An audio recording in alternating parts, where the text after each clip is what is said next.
Hello, and what is up, gang? Thank you for checking out Sledgehammer TV tonight. If there's one thing we can take away from watching tonight's episode of Smackdown, it is the fact that Fastlane, or Speed Bump, or any other thing you want to call it, is a detriment to WrestleMania season. Every time they throw a pay-per-view in between the Elimination Chamber and WrestleMania, it does nothing to make anything better. In fact, especially in the case of this year, it makes everything worse. With only 2 weeks left until the biggest show of the year, WWE's just throwing everything at us, and they're not using anything interesting to get the job done. We are going to talk about all of that and so much more as we pinpoint everything wrong with tonight's SmackDown right here and right now. My name is Nick Nightmare. You are watching the Sledgehammer Wrestling Show's SmackDown review and reaction show. Let's do it.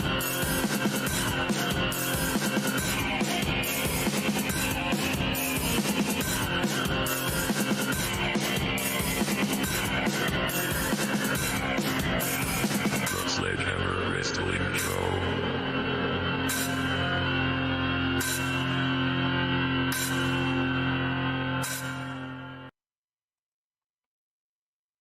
You know, it's almost as if the collective minds that create the ridiculous hive that produces the garbage we get on a weekly basis at the WWE, the lack of creative team, only has enough brain power to tell one cohesive story at any given moment. Because aside from anything going on with Roman Reigns and Edge and Daniel Bryan, everything else across both shows is just random. It's just being thrown together, and anything that had the potential to be interesting was derailed by having to do other things at Fastlane, and now they're trying to get us interested and do something with matches like Sasha Banks and Bianca Belair, but all they're doing is the very generic, very bland, very boring and lazy build to a championship match. And with only 2 weeks to go, what could they really do? They have done nothing over the course of the last month, or since she's won the Royal Rumble. They have done nothing to make Bianca Belair feel special. The girl has charisma. She's got a great character. She's hella athletic in the ring. She could give Sasha Banks a run for her money at WrestleMania. Should she win the title at WrestleMania? Not after the way they have featured her, because she doesn't look like she's the type of talent that would be ready, just based off of the stories and the things that the WWE are making her character do. That goes even more so with literally everything else that they're trying to book for WrestleMania.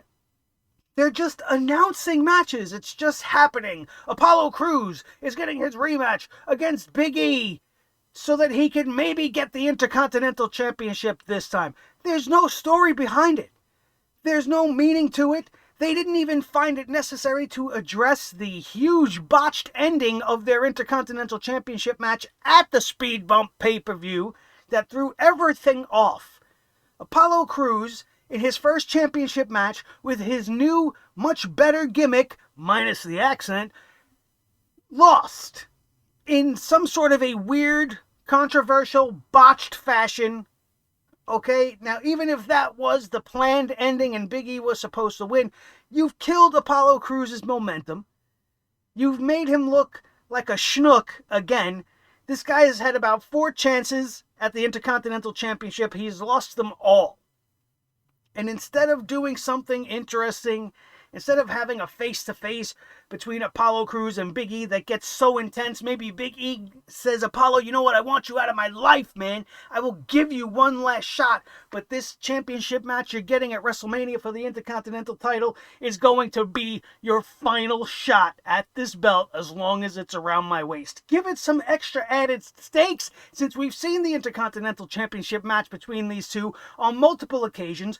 Big E has practically wiped the floor with Apollo Crews, and the only way WWE can see the way to make things right, instead of doing what I just suggested, is they throw them in a 6-man tag. with no mention really or no explanation of anything that happened at Fastlane. They're just moving on.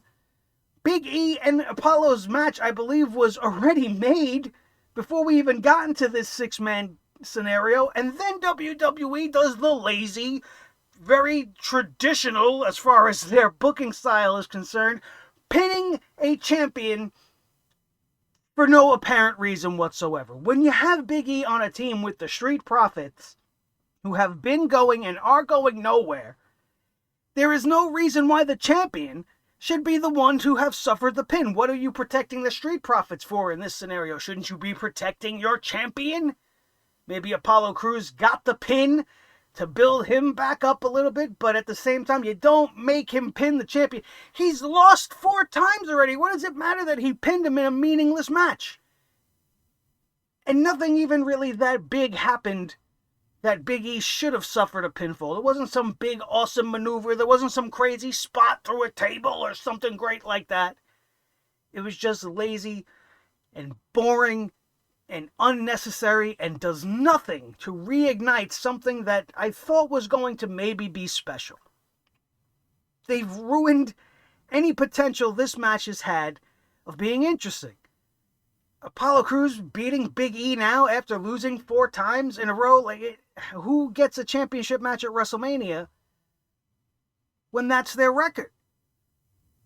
At the very least, the GM, who's not really the GM but acting as the GM, Adam Pearce, should have showed up and made the match or explained it somehow instead of spending his whole entire night worrying about Daniel Bryan and Roman Reigns and Edge, which we will get to in just a second. Everything else continues to be random and useless on the show. We had a rematch between Shinsuke Nakamura and Seth Rollins for no reason. This is the only way they can figure out to build hype for Cesaro's match. And they have Cesaro come out after the match and beat down Seth Rollins to try to continue this feud. What was the reason for the Shinsuke Nakamura match? Well, they have some good chemistry in the ring. We just seen this match 5 days ago. And it's detrimental to Shinsuke. You're not doing anything for him. What does he really have to do with Cesaro in the last couple of months? Not all that much. So why is he being used as a pawn in a feud that's just kind of really kicking off? Everything that's been happening with Seth and Cesaro has only been a couple of weeks old at best. And it could have been interesting, it could be great, but it just seems stale and boring. Cesaro's the good guy in this scenario. He shouldn't be sneak attacking Seth Rollins anyway. It's just very, very weird how they're going about booking all of these different matches. And when it comes to the tag team division, that's just a friggin' nightmare. It's a nightmare in the worst way. Not a good nightmare like me, a bad one, like one that makes you break out in sweat and you wake up and you vomit all over your friggin' bedroom floor and you don't even remember what was so bad in your dream that made you sick in the first place. That's what it's like to watch the tag team division in any scenario at all on SmackDown. Look at what we got tonight.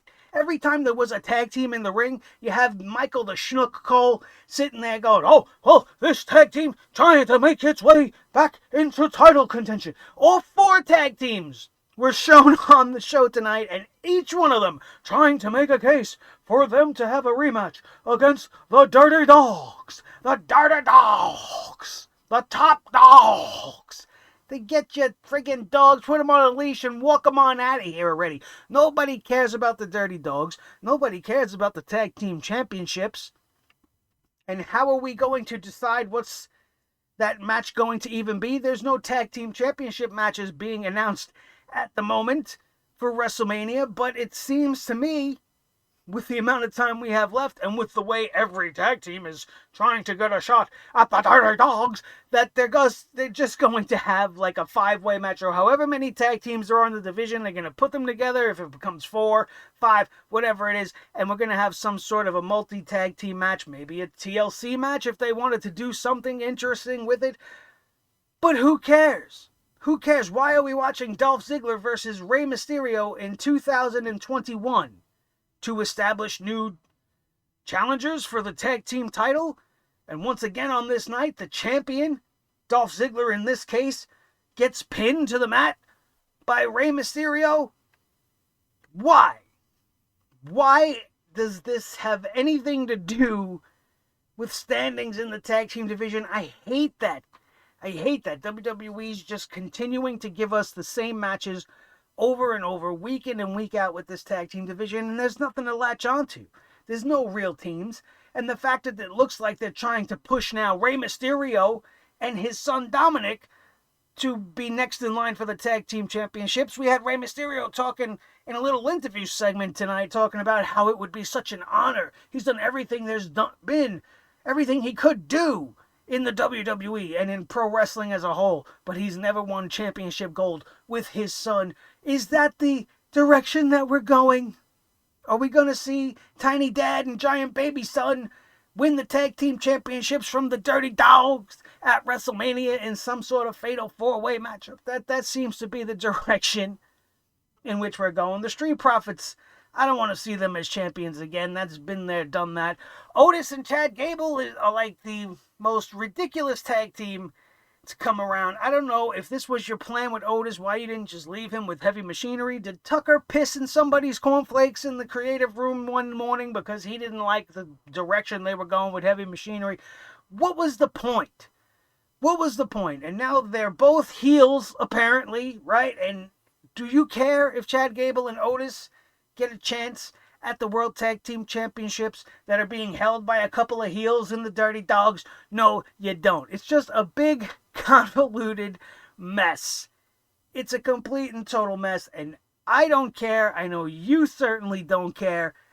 And they go about it in such a wrong way that it makes it less and less interesting with every single move that they make. This show, from top to bottom, was only saved, in my opinion, by the story that they're telling with Roman, Edge, and Daniel Bryan. The saving grace of this show. Other than that, the rest of this show gets a big fat poop hammer. Every segment, every minute that I had to sit and watch this show that wasn't focused around trying to fix the controversy from Fastlane with Daniel Bryan actually tapping out the champion. Anything that had anything else to do with the WWE, aside from that one storyline, deserves poop hammers to the face. Every single one of them. Anybody in creative that wrote this crap and thought this was passable, Vince McMahon should get one right across the chin because he approves this crap. But thankfully, we have the one good thing on this night. So let's try to get a little positive.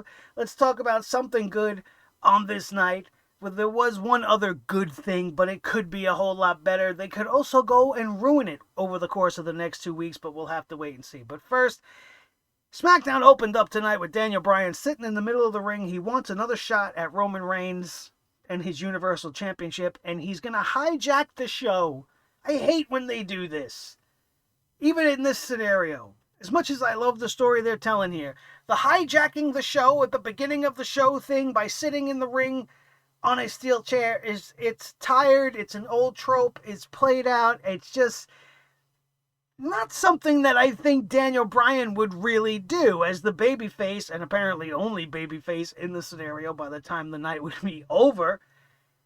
But it did cause the rest of the show to go on a decent path here with this angle. I don't understand why Adam Pearce is making decisions as far as WrestleMania main events. You know, I'm not one to have McMahons of any sort on the show. I don't want Shane McMahon sweating all over Braun Strowman. I don't want to see Stephanie come back pretending like she created women's wrestling. I don't care for Vince really coming back anymore because he don't really even look like Vince anymore. He's not that great at doing what he used to do. He's not as effective. But I'm willing to make an exception in a case like this, where you have something as big as the main event of WrestleMania being a controversy. This is where a McMahon should be turning the tide. If we didn't see Shane McMahon all year, and he came back during WrestleMania season, and his only reason to come back was to make this triple threat match, I'd be fine with Shane McMahon coming around. Shane McMahon coming around being in matches for WrestleMania, that's the absolute shits. Stephanie wants to come back and make this match and go away, fine. Even Triple H. Why not Triple H? Have him come out. Everybody knows where he stands in the company now.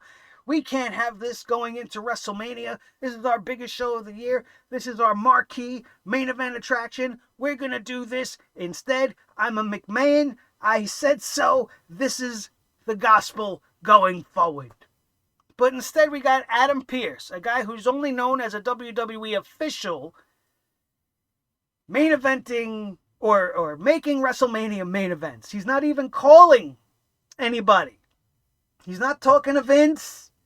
He's not talking to Bruce. He's not talking to anybody.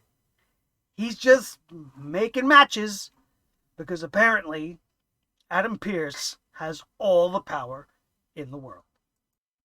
I thought some of the back and forth between Bryan and Pearce was actually pretty good. I liked how Daniel Bryan maybe watches this show. I don't know. That's wishful thinking, I think. But we talked about it last week, how maybe it would be cool to have Daniel Bryan versus Roman Reigns one night, and then the winner going on to face Edge on night 2. Daniel had offered that as some sort of a compromise here. I thought that was great. Only he flipped it up. He proposed that Edge has his match versus Roman Reigns on night 1, with the winner defending the title against Daniel Bryan on night 2. This seemed to excite Adam Pearce. He seemed like that perked his ears up, but then Edge came out, and this is where Edge's heel turn can really start to be seen. He came out, he was pissed off at Adam Pearce for even considering this, apparently. He smacked the microphone out of his hands. He's pissed off about Daniel Bryan wanting this title shot. Edge said Daniel Bryan wants that shot on the second night to be able to pick the bones of the winner and get an easy win at WrestleMania, knowing that both himself, Edge, and Roman Reigns were going to probably kill each other over that Universal title on night 1. Daniel was just going to be a buzzard or a vulture and pick the remaining bones of the winner. He then pointed out that every single match could be his last. Daniel Bryan's talking about this maybe being his last WrestleMania match. Edge going one more, saying every match has the potential to be his last match. Next thing you know, they're in each other's face. Ended up brawling. Edge hits a spear on Daniel Bryan and then viciously beat him down with a chair, which is a motif that would continue later on in the evening. I thought the opening was great. I thought it shows that they care about this, but with everything that came subsequently, it shows that this is probably the only thing they care about. We go to the back where Roman Reigns watched the recap with Paul Heyman and Jey Uso at his side. He wants Heyman to get Adam Pearce. They need to take care of the situation, and he authorized the use of force if necessary. So going forward, all I wanted to know was how this night was going to end up. We all speculated that they were going to turn this into the triple threat match, but they definitely gave us breadcrumbs along that way and drug us through a 2-hour-long SmackDown to get to the final result that we all kind of wanted in the first place. I'm not very big on triple threats for world championships at WrestleMania. I'm a firm fan of the one-on-one champion versus incumbent challenger thing. But they found themselves backed themselves into this corner once again, I think. But I'm okay with it in this scenario. I think it's the only way Roman Reigns comes out as the champion while still protecting a guy like Edge, because Daniel Bryan can take the pin again if necessary. Maybe that's how they get the belt on Edge. Edge never beats Roman Reigns, but he pins Daniel Bryan, or vice versa. And they have Roman lose the title without actually losing the title, which sets up a whole nother bunch of storylines that we could use to build towards a big match for Roman at SummerSlam. A big rematch for the championship, maybe, where you give the belt right back to Roman and back we go with eyes towards next year's WrestleMania. I'd be fine with all of that. What I wasn't fine with was the rest of the show here. Seth Rollins defeated Shinsuke Nakamura, as we talked about. This was a good match. These guys have great chemistry, and it was an entertaining match as far as in-ring goes. We didn't have to hear Seth Rollins speak. We didn't have to see him in one of his endless collection of ugly suits. He came out in his stupid bomber jacket, which we all love so very much, but all he really needs to do... burn it. You should burn the jacket. ...is burn that jacket. We have fun. We have fun here. We use clips, we have fun. But the match itself was just fine. After the match, Seth Rollins continued to jump Shinsuke Nakamura, which finally prompted Cesaro to show back up. He ran down to save his old buddy. He tried to give Rollins the swing, but Seth Rollins escaped. He's putting over that swing as the most devastating move in wrestling. He was swung 22 times. They did the official count. Congratulations. Maybe you hold the record. But at the end of the day, this whole feud, that's what it's about. Seth Rollins is mad that he got put in the swing by Cesaro. So that constitutes a WrestleMania match between the two. We then seen Adam Pearce walking into Roman Reigns' dressing room with Jey Uso and Paul Heyman beside him. They thanked him for not making the wrong decision earlier tonight. Reigns told Pearce that he should be thanking him, but then he made it very clear that he's only working one night and he will only have one title defense on that one night. Pearce agreed with Roman Reigns' decisions and his point of views here, and along we would go on this story.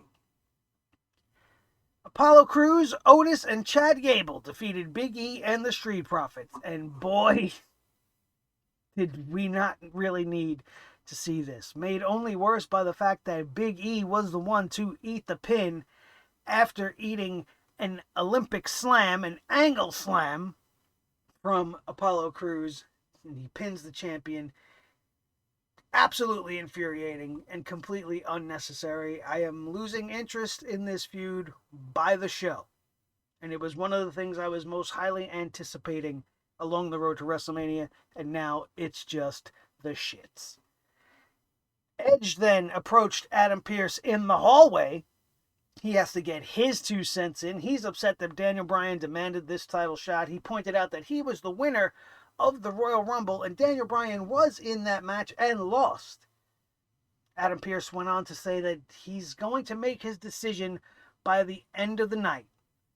And Edge says that Pearce better make the right choice or else, throwing a little bit of extra added motivation for Pearce to maybe not put Daniel Bryan in there. Everybody's getting on poor Adam Pearce, but by the end of the night, he's going to end up having the last laugh. The other acceptable thing on this show, which was a very good segment that set up a very good WrestleMania match. The Kevin Owens show returned tonight, and we didn't have any female tag teams. We didn't have any male tag teams. We didn't have any jokey bullshit, really.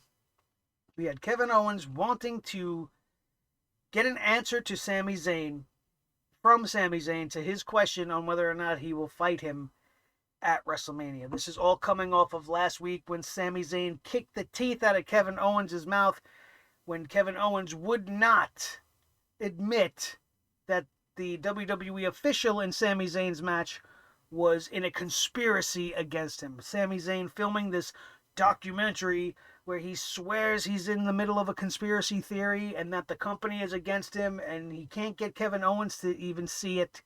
And Kevin Owens must think he's crazy. And Sami Zayn is starting to snap about it. So he attacked his best friend last week. Sami Zayn did come out for the Kevin Owens show. They talked a little bit about what happened, but Kevin Owens really just wanted the answer to the question, whether or not he will face him at WrestleMania. We were made privy to the information that YouTuber Logan Paul, who is somebody else that I'm not really familiar with, I don't know anything about him, nor do I care at all that he's going to be involved here, is going to be on SmackDown next week. Sami Zayn, I guess, is going to have some phony red carpet premieres for his documentary, and for some reason he thinks that Logan Paul is necessary. One of the things WrestleMania season doesn't need is more useless celebrities. I understand he's going to open up the WWE to a whole new audience, which is exactly what they said about Bad Bunny, but I don't see anything reflecting in the ratings, nor do I care at all about Logan Paul. I just don't. I don't know who he is. I don't know his content. I understand he's a big YouTuber. Congratulations. You know, maybe he's one of the reasons why it's so cool to be on YouTube. I don't know. I don't know. Do I care? No, I care even less that they're involving it with Owens and Zayn. And I certainly hope this doesn't lead to him being involved in their match at WrestleMania at all. It's just more useless, unnecessary stuff. We don't need to add any more. Kevin Owens versus Sami Zayn is a story that tells itself. You lean into a little bit of their past history. You know Kevin Owens is pissed and wants revenge. You also know Kevin Owens wants to take a dive off that pirate ship. And he's going to do it on top of his best buddy. It's going to be a great match. As long as they don't include any stupid celebrity shenanigans or anything else like that. Just let Kevin Owens and Sami Zayn go one-on-one. Give them a decent amount of time. And you're going to have one of the best matches of WrestleMania weekend. Guaranteed. So I'm okay with the match. I'm not okay with the whole Logan Paul showing up next week. I don't care.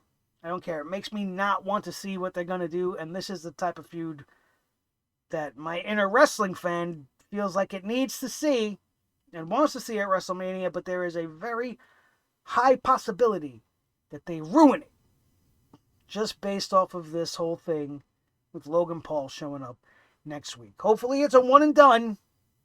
But being this close to WrestleMania, somehow, I doubt it. This segment ended after Sami Zayn accepted the match. Kevin Owens kind of forced him into it, backed him into the corner of the ring, made Sami Zayn accept, and the segment ended with Owens hitting a stunner on Sami Zayn. Daniel Bryan was then in the back. He made his case known to Adam Pearce. He doesn't want to put pressure on him like the other guys, but he knows that Adam Pearce knows what the right choice is, and he expects him to make that choice later on tonight. You would think that with the whole women's tag team situation out of the way, Bianca Belair and Sasha Banks could get focused and be done in a much better way. But again, as we said earlier, with only 2 weeks to go, what could they really do? Well, they decided to just have a random match between Bianca and Natalya. And Natalya came out with Tamina. Natalya and Tamina have been winning matches as a team for the last few weeks now, so they should actually be making some sort of a claim to the Women's Tag Team Championships, but instead they're wasting their time in singles matches against Bianca Belair tonight. If Bianca Belair ever needed a win, tonight was definitely it. But what I think they failed on was having Sasha come out, having Tamina get involved, and then having the very standard, champions on commentary. The challenger gets thrown out. There's the confrontation between the two. Bianca ends up winning the match, followed up by the beatdown by the champ. And I hate how many times Sasha Banks says the word rookie. Everybody that watches this show knows I love Sasha Banks. I love her so much. As a professional wrestler and as a person, I think she's amazing. But I hate the way they're scripting her. And Bianca Belair is not really a rookie. Sure, she's new to the main roster, but she's not really a rookie. And I think Vince got a hold of this word. He thinks it's great. So Sasha's going to use that. It's almost like Shane McMahon with the stupid word. He's going to say that Braun is stupid a million times. Sasha's going to call Bianca Belair a rookie a million times over the course of the next 2 weeks. This feud should be being built on more than that. Bad insults. This gotta be more to it than that. Imagine if there was no Fastlane, and over the course of the last couple of months since the Elimination Chamber, Bianca Belair was on a winning streak. Sasha Banks watching from the side as her challenger proves to be more and more of a threat to her championship, and Sasha Banks on the same side is defending her championships or having matches where she's saying, this is going to be Bianca Belair, and she's wiping the floor with people like Tamina and Natalya and all of these other girls. And then you come to that epic clash at WrestleMania, you would think, wow, this has got main event potential, this could be really big. But instead, they got sidetracked by a useless tag team feud, and now they got 2 weeks ago and nothing to do with it. Nothing really to do with it. It just seemed very lazy. And it's as if they don't care about this match that they booked for their women's championship, and they're just going through the motions. That's what this was. This was them just going through the motions, regular title feud with nothing really more behind it than that, except the fact that Bianca's a rookie and Sasha's the boss. Terrible. Sasha Banks would jump Bianca Belair after she would be victorious over Natalya, hits the backstabber, points to the WrestleMania sign over Bianca's defeated body. Then we got a very interesting segment where Edge approached the head of the table. He walked into Roman Reigns' locker room. Jey Uso was like, yo, you got some balls to be walking in here, buddy. And Roman respected that. And he was able to listen to what Edge had to say. Edge said they needed to talk about Daniel Bryan. And he tells Roman Reigns to prove that he's got all the stroke that he says he has around here. You have to stop Daniel Bryan from getting this championship match tonight. Pull your strings, do what you gotta do, because I could beat him at WrestleMania. You don't have to be involved at all. Think about that. Putting that little seed in the mind of the champ definitely would give him some motivation to try to get this match canceled or try to have Daniel Bryan removed from the encounter. But all of that would be for nothing by the time the night was over. Rey Mysterio defeated Dolph Ziggler in a match that had a couple of botches from Rey Mysterio showing his age. It also featured a sick-ass powerbomb by Dolph Ziggler that sent Rey Mysterio into the Thunderdome audience, which I thought was a very good spot. But at the end of the day, Rey Mysterio beats Dolph Ziggler, who is a champion, unfortunately, but he is a champion. And does this put him and his son in line for a championship match? Is Dominic now going to face Robert Roode next week and win? Or is Robert Roode going to get the win as the 50-50 booking continues? Who knows? This was useless, and I don't really care where they're going with it. Just like I don't really care very much about most of the Hall of Fame class going in this year. We haven't talked about this much. We know that Molly Holly's going in, and that I'm 100% all for. Mighty Molly was great. Molly Holly was an excellent women's wrestler. She was better than like 90% of the women on the Divas roster. I am all for Molly Holly going in. Eric Bischoff, of course he deserves a place in the Hall of Fame. He's the other half of the Monday Night War. WWE probably doesn't exist the way it is, or the way it was back then, without an Eric Bischoff. So does he deserve to go in the Hall of Fame? Absolutely. Is it really just a maneuver by the WWE to keep him from showing up in AEW? Probably more that than the former of the 2 points that I just brought out to you. But then it gets worse, because tonight they announced the Great Khali. And right there you gotta stop. Is the Great Khali a fucking Hall of Famer? I know he's been a world champion a couple of times, but here's one of the worst workers in wrestling. He's more known for being a joke than a champion. He had the Khali kiss cam. He was like in a team with Hornswoggle. He used to date Natalya for a short while, I think. He had one significant run in which he showed the world how terrible he was at professional wrestling. They built a match for him that they ended up pulling him out of because they didn't have faith in him to pull off the Punjabi prison match against Batista, so they gave it to the Big Show. Instead, this guy's career has been laughable at best, and they're putting him in the Hall of Fame. I understand that this is probably politically motivated because they have all of this investment in the Middle Eastern countries, in Saudi Arabia, and their whole deal over there where we have to put up with super showdowns and whatnot. Before the pandemic hit, we haven't had to be subjected to any of those unnecessary shows, thank God. But you have to believe that it has to do with that more than anything else, because Khali is terrible. And Kane joining the Hall of Fame, it's fine with me. Kane is more than deserving of being in the Hall of Fame. His feud alone with The Undertaker is stuff of legend, and it probably earns him a spot just based off of that. The only reason why I really could care less is because Kane hasn't even gone away. Kane hasn't gone away yet. He went to become mayor, and yet somehow he still, once in a while, shows up on Raw just to ruin our nights. It's just, I'm happy for him going into the Hall of Fame. He deserves going into the Hall of Fame. It's just this class so far is shaping up to be kind of lackluster.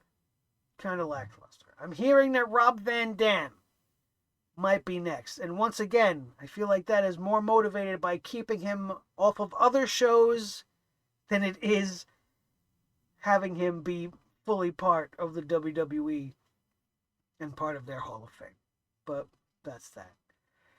The show ended with Adam Pearce's WrestleMania decision. We had to have Adam Pearce come out with his entrance and his music, and then we had Roman and Edge and Daniel Bryan all come out. Everybody stood in the ring for Adam Pearce's epic announcement where he said every single person that he has talked to tonight, all three parties involved in this situation, all have a valid point.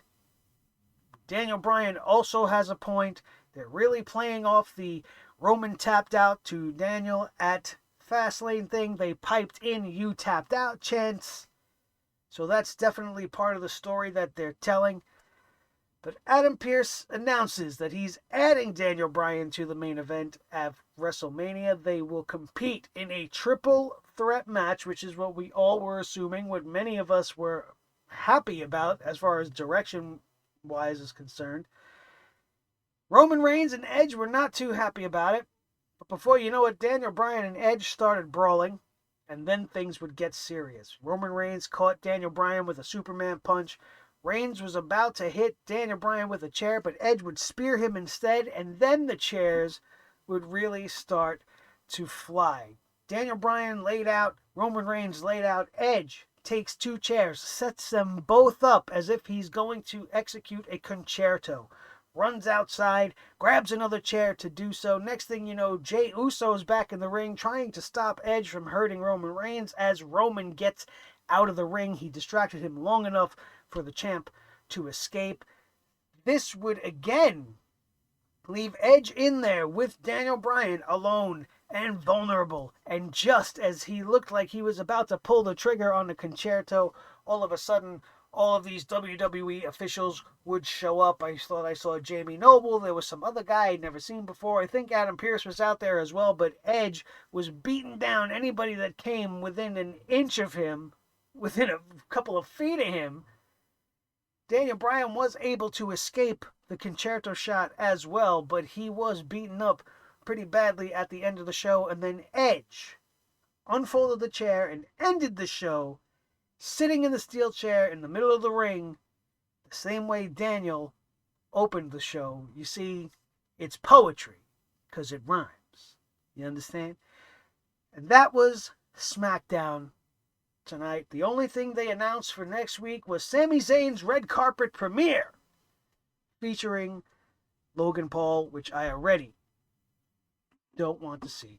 And that's everything that you had for tonight's SmackDown. The road to WrestleMania, as always, has been a bumpy one. It hasn't been all that fun.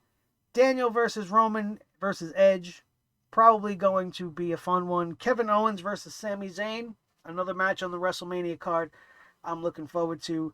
Sasha and Bianca are going to have a good match as well. It just really sucks that the build is not there and was sacrificed for some other really shitty storytelling with the women's tag team division. And anything else on the card just doesn't feel special to me. Randy Orton versus The Fiend was announced. That's not even being billed as a Firefly Funhouse match. Maybe some sort of a stipulation will be added as the weeks unfold leading towards WrestleMania. Otherwise, everything else is just thrown together. Rhea Ripley showing up, just announcing that she wants championship matches and getting one versus Asuka. And what else is there? Shane versus Braun? Nobody's watching WrestleMania for that. That's the bathroom break match if there ever was one. We could run down the WrestleMania card at another time. But, man, is my interest 100% diminishing in WrestleMania. There were two things I was really looking forward to the most about this WrestleMania, and none of it has to do with any of the matches or the card that's involved. The one thing, probably more than anything else, is it's going to be great to have live fans back in attendance at a big WWE pay-per-view like WrestleMania. I'm excited to see the fans back in attendance. I want to hear a real crowd reaction. I want to hear the sounds of the universe and what they really are feeling about what's going on at this time in the WWE. And the other thing that I'm looking forward to is just the simple change of venue. I'm so sick of the Thunderdome that I can't wait to see WrestleMania from Raymond James Stadium with actual fans. Those are the two reasons, more than anything else, that I think most of us are tuning into WrestleMania, because the card is shit. The card is shit, and it probably is only going to get shittier. If they add anything else, it's not going to really be worth our time.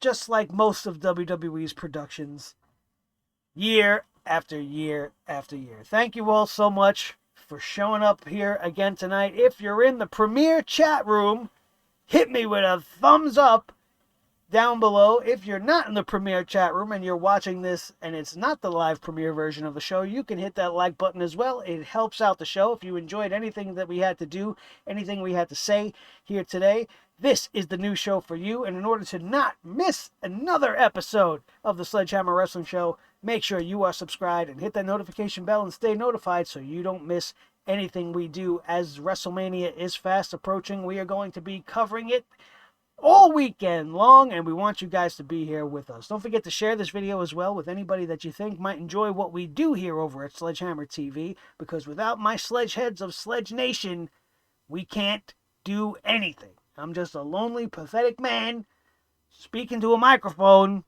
that I gave a name to, because really I have no friends. These guys are my friends. Who are these guys? This is Thor the Sledgehammer, the official Sledgehammer of the Sledgehammer Wrestling Show, his tag team partner, the World Heavyweight Champion of all the microphones in all the world, Mr. Blue the Snowball, the most important member of the team, as always, each and every one of you. Don't forget to like, share, and subscribe. Check out anything you may have missed in the annotations up above, and we will see you Monday night for Monday Night Raw. That's going to do it. We are out of here. We will see you next time right here on your new favorite wrestling show, the Sledgehammer Wrestling Show, only on Sledgehammer TV, right here on YouTube.com. Boom.